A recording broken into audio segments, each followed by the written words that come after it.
Thanks for being back. We're covering 4chan material tonight that's genuinely disturbing. The kind of posts that don't leave your head. Like the video, subscribe, close the door, and we're in. I was working overnight security at a warehouse in an industrial area outside Cleveland in January 2017. The place was near the old rail yards off East 55th Street, surrounded by empty lots, repair shops, and buildings that looked abandoned after the sun went down. I had been doing security jobs for a while, so I was used to boring nights. You walk the same routes, check the same doors, drink bad coffee, and wait for the morning crew to show up. This warehouse stored household appliances before they were sent out to stores around Ohio. Refrigerators, washers, dryers, microwaves, all the stuff people buy and never think about after it gets delivered. The company had a small security office near the front gate. There were cameras, a desk, a radio, and an old heater that smelled like burnt dust whenever it kicked on. My job was mostly checking the loading area and making sure nobody broke into the trucks parked behind the building. The warehouse had a large parking lot in the back. Delivery vans and box trucks sat there overnight, usually in the same spots because the drivers had their own assigned spaces. That was why I noticed the first thing. There was a white cargo van that kept moving. The first time I saw it, I didn't think much about it. It was parked near the east fence, close to a pile of old pallets. The next night it was closer to the loading docks. The night after that, it was behind a row of trailers near the back entrance. The strange part was that the van was always sealed. No company logo, no driver name, no papers in the windshield, just a plain white van with a small dent on the rear door. I checked the plates during my rounds and wrote them down because I thought maybe someone had left it there by mistake. The next day, I asked Sarah, the office manager, about it. "That van belonged to us?" I asked. She looked at the number I gave her. "No idea. We don't have any unmarked vehicles. Maybe a contractor," she shook her head. "If it was, it would be in the system. I figured someone would come get it. People leave vehicles in weird places all the time around warehouses." But nobody did. 3 nights later, it was back in a different spot. That was when I started paying attention. I walked around it during my patrol. The ground underneath was wet from melted snow, and I could see fresh tire marks. The van had definitely been moved recently. The windows were covered from the inside. Not tinted, covered. Whoever did it had put something behind the glass so nobody could see in. I knocked on the side. Nothing. I know how that sounds. A person knocks on a random van in a parking lot and expects something to happen. But I had been staring at that thing for almost a week, and it bothered me that nobody seemed to know why it was there. I went back inside. Around 2 a.m., I heard a noise on the security radio. It was just static at first. Then I heard breathing. I picked up the radio. "Hello?" The sound stopped. I looked at the receiver. The frequency was the one we used for the security office and the loading crew. Only employees had access to those radios. I checked the cameras. The parking lot looked empty. The next morning, I mentioned it to Mike, one of the warehouse supervisors. "You probably picked up a trucker channel," he said, "on our security frequency." He shrugged. "Old equipment does weird stuff." That answer was good enough for me at the time. I wanted it to be something simple. A week passed. The van kept moving, sometimes only a few spaces, sometimes across the entire lot. Then one night I saw something that made me stop. The van was parked beside the loading dock. The back doors had a small gap between them, not open, just enough to see darkness inside.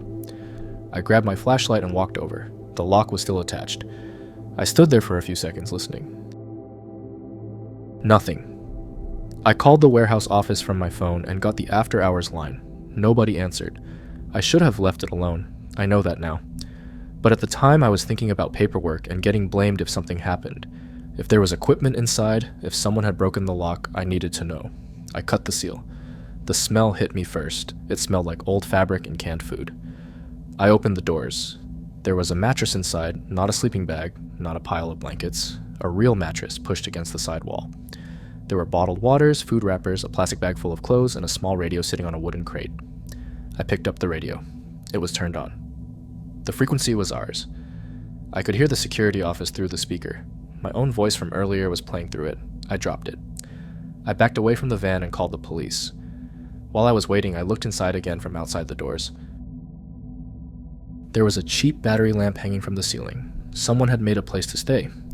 Someone had been inside that van. The police came and checked it. They searched the area but didn't find anyone. They asked if I had seen anybody around the vehicle. I told them no. The officer looked at the mattress. Could be someone living out here. Then why was he listening to the security channel? He didn't answer. The company removed the van the next day. I thought that was the end of it. 3 days later, Another white van showed up. Different vehicle, same kind of dent on the rear door. I knew because I had taken pictures of the first one. I walked into the office and found Mike looking at the camera screens.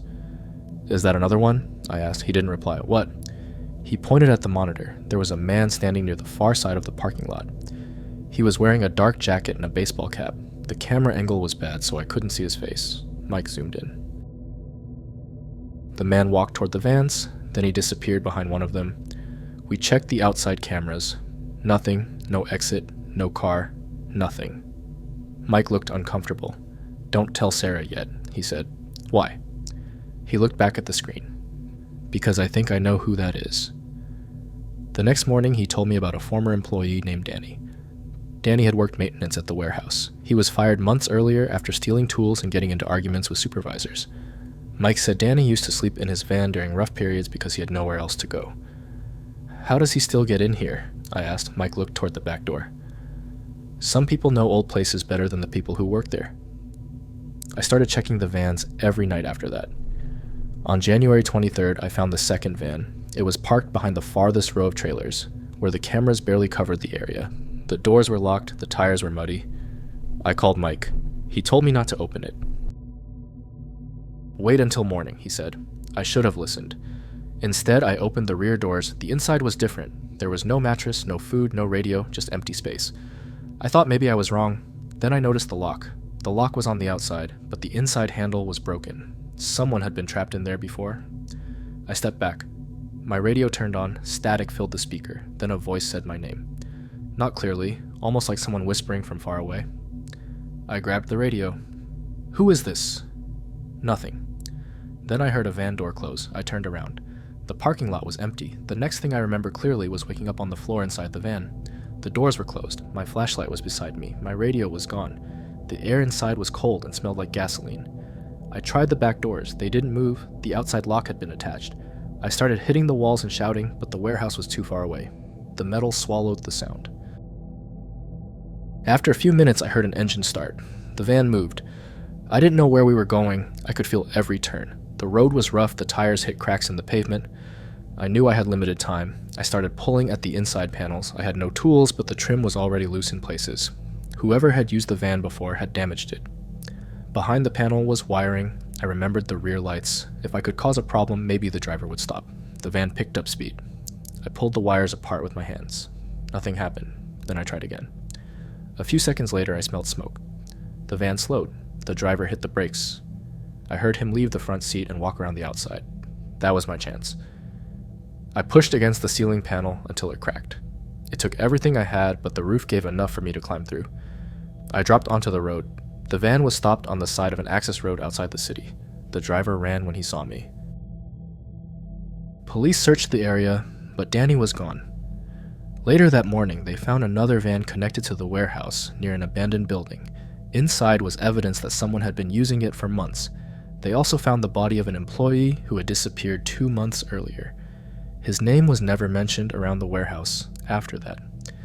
The company closed the back lot for a while.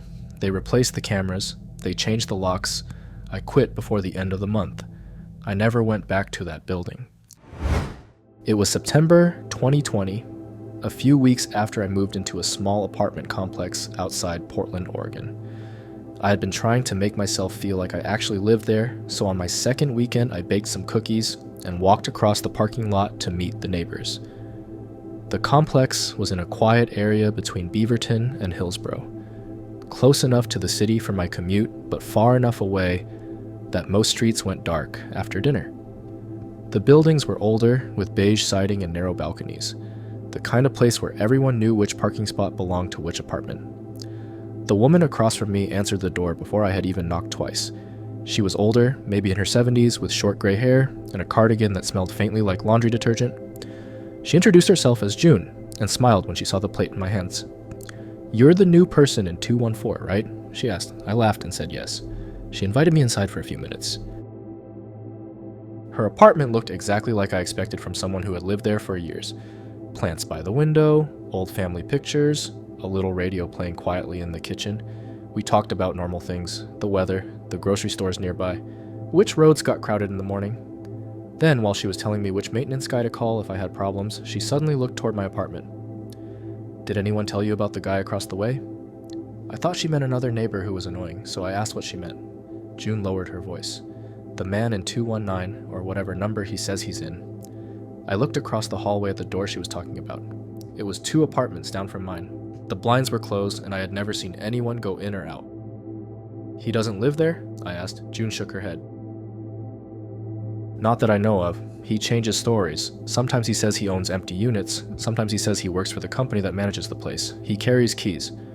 That part caught my attention. "What kind of keys?" "Apartment keys." She said it like that was enough of an answer. I asked if he had bothered anyone. June hesitated for a second. "He's never done anything to me. I just don't like that he walks into places." I figured maybe there was some misunderstanding. Apartment buildings have strange situations all the time. Managers come and go, contractors get access, people forget who they talk to. Before I left, June grabbed my arm gently. "If someone comes by saying they need to check something, ask the office first." I thanked her and went back across the hall. At the time, I honestly thought she was being overly cautious. That changed later that evening. I was unpacking boxes in my bedroom when someone knocked on my door. It was around 8:30. I remember, because I had just started a movie and paused it.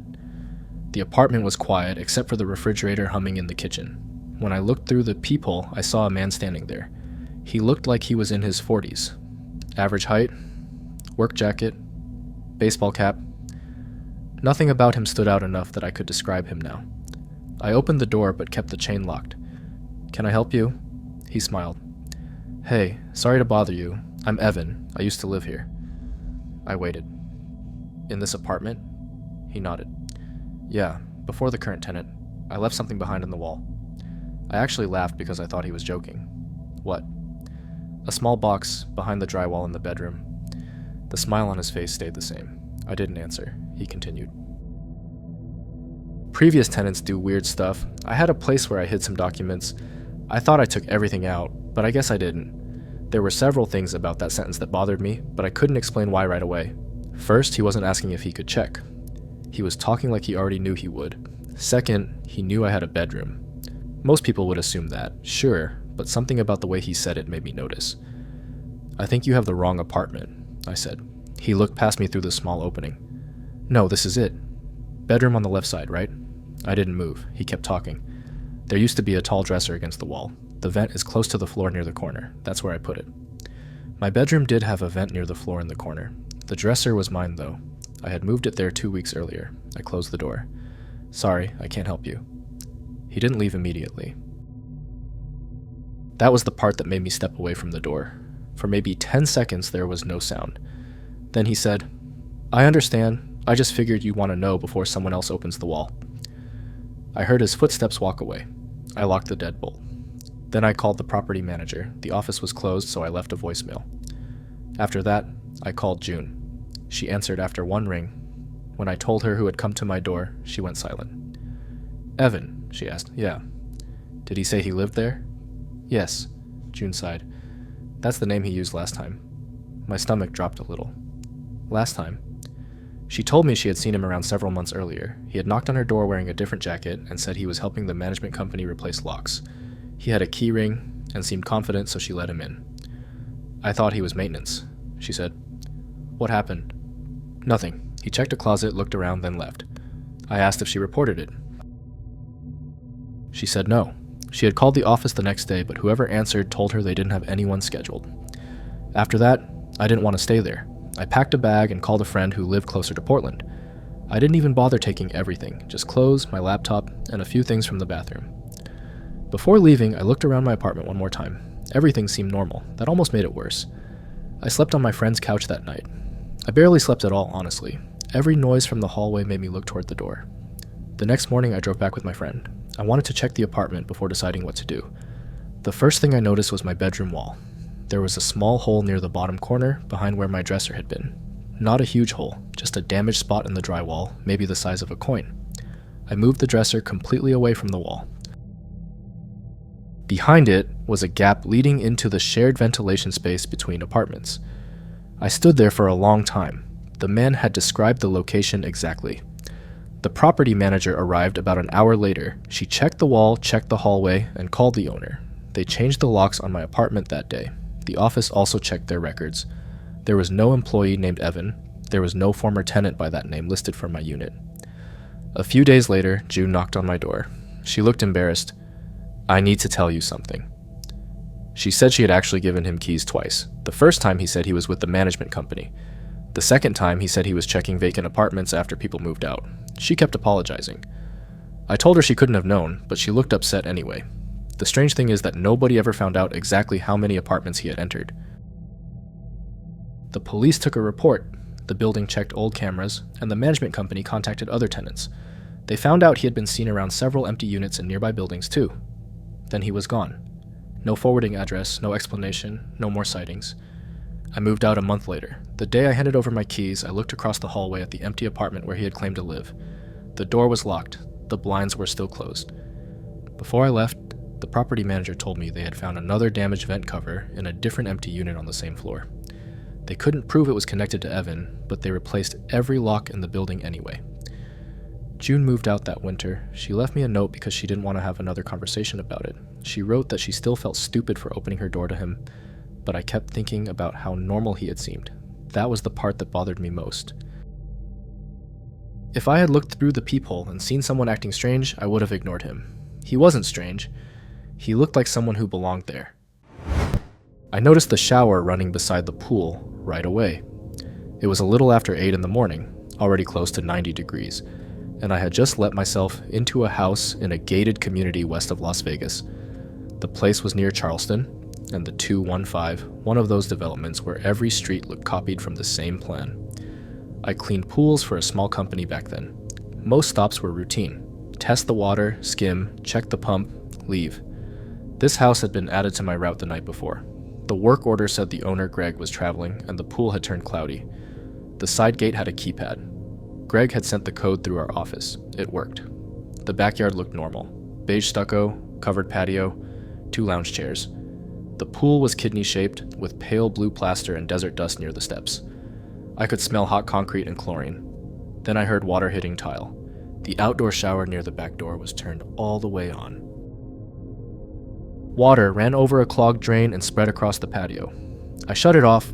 Bare footprints led away from it. They crossed the patio and continued to a laundry room entrance on the side of the house. The door was closed. The prints faded, but the last one still showed all 5 toes.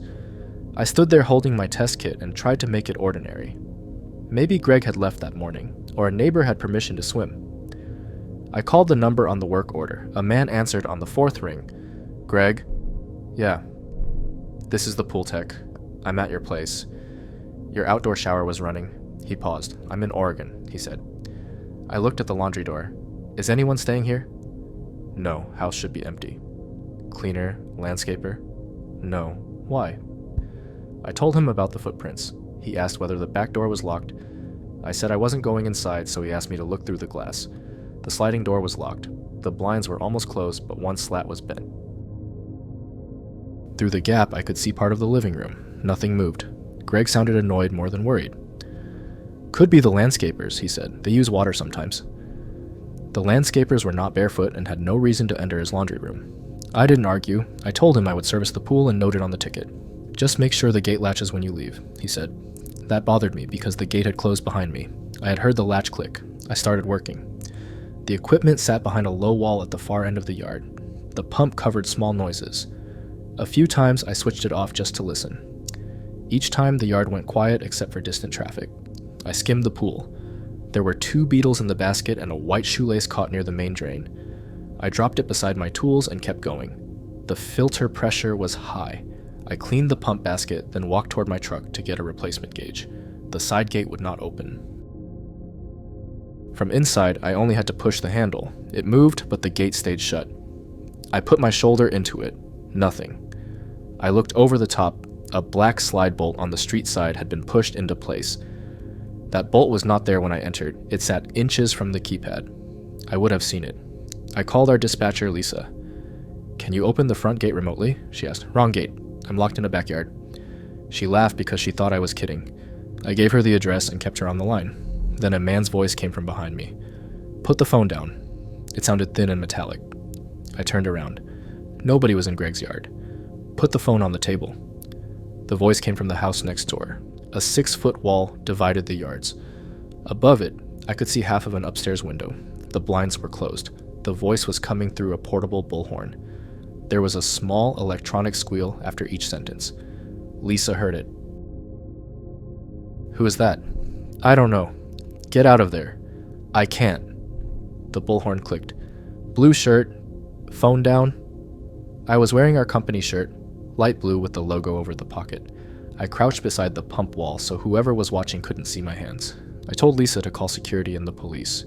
She kept the call open. "Stand by the pool," the man said. I didn't answer. "Stand by the pool." The upstairs blinds moved a few inches. I saw darkness behind them, then a brief flash from something held near the glass. I checked the rest of the yard. The wall on my left had broken glass mixed into the cap. There was nothing tall enough to climb. The rear wall faced the drainage strip and was even higher. I thought about breaking a window and going through Greg's house. Then I remembered the wet footprints leading to the laundry room. The door might have been unlocked. It also might have been where someone was waiting. The loudspeaker clicked. "Open the laundry door." I stayed down. "Open it." That was when the shower stopped looking like an accident. Someone wanted me focused on that door. Maybe it was there to see whether I would open it. Lisa whispered, "Security is coming, 2 or 3 minutes. The man must have seen my mouth moving. "Take your hand out of your pocket." I pulled my hand out but left the phone there, call still active. Walked to the door. I looked at the equipment in front of me. Variable speed pump, cartridge filter, gas heater, pool, and spa valves. Greg also had an autofill line and a flood sensor mounted low on the wall. I knew the model. Water on the contacts, alerted community maintenance and set off a local alarm. The pool level was a few inches below the coping. I leaned over the plumbing as if I were checking a valve. The man ordered me to stand. I turned off the pump instead. The system had a hard line tied into the fill manifold. I had noticed it earlier. By closing the return, opening the service line, and changing 2 valves, I could make the pump pull from the fill line and push water into the pool through the vacuum port. It was not what the plumbing was designed to do. I restarted the pump at full speed. The pipes kicked. The motor made a rough grinding sound, then caught. Water blasted into the pool from a fitting below the surface. The man yelled through the bullhorn, "Turn that off." I opened the manual autofill too. "Turn it off now." The water rose to the tile line, then the coping. The pump whined from the pressure. I knew I might ruin it. I didn't care.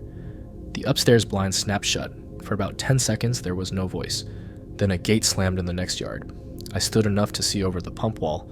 A middle-aged man in a gray t-shirt crossed the patio carrying a red bullhorn. He went through a side gate into the yard behind that house without looking at me. The pool spilled over. Water spread across the deck and reached the blocked shower drain. It backed up, rolled toward the house, and touched the sensor. A small alarm began chirping beside the laundry door. I shut down the pump before it broke. Less than a minute later, voices came from outside Greg's gate. "Community patrol, can you hear me?" "Yes, the gate is bolted from your side." The bolt scraped back. 2 patrol employees came in, a younger guy named Marco and an older woman named Denise. Both wore tan uniforms. Marco stared at the flooded deck. Denise asked where the man had gone. I pointed to the neighboring house. She radioed the front entrance and told them to watch for anyone leaving on foot. Marco looked over the wall using a folding step from their cart. "Back gate is open," he said. "Nobody there." Police arrived about 15 minutes later. By then, the water had soaked the bottom of my boots. The concrete smelled like warm desert pavement after rain, except the sky was clear. An officer checked Greg's house with a key from the property manager. The laundry room was empty. Just inside the door, they found a folded towel and a plastic storage bin. The bin held disposable shoe covers, a cheap radio, bottled water, and printed work orders from service companies. Pool cleaning, pest control, appliance repair, air conditioning. Several addresses belonged to vacant houses in the same community. The neighboring home belonged to a man named Curtis. The property manager said he had lived there for years. Curtis was gone. His car was still in the garage and the back door was open. In an upstairs bedroom facing Greg's pool, police found a tripod, a camcorder, and the charging cable for the red bullhorn. There were folders on the floor labeled with street names. I never saw what was inside them. Greg called me that afternoon. He apologized and said he had no idea Curtis could enter his yard.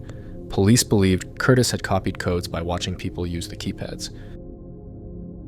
They thought he had entered through an unlocked garage access door, left the wet prints, then gone back next door before I arrived. Nobody told me what he wanted me to find in the laundry room. Our company stopped sending one tech to vacant homes in that development. For a while, we worked in pairs.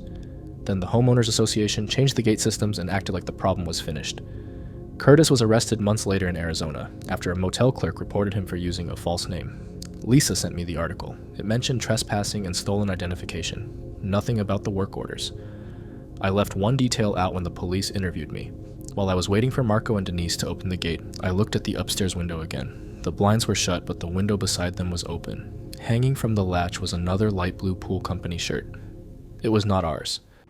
We closed things here, in the safest place we could find. Thanks for following me all the way down without hesitation. What story got you the worst? Tell the comments. The archive is vast and ever expanding. Guard your peace. I'll see you when darkness comes again.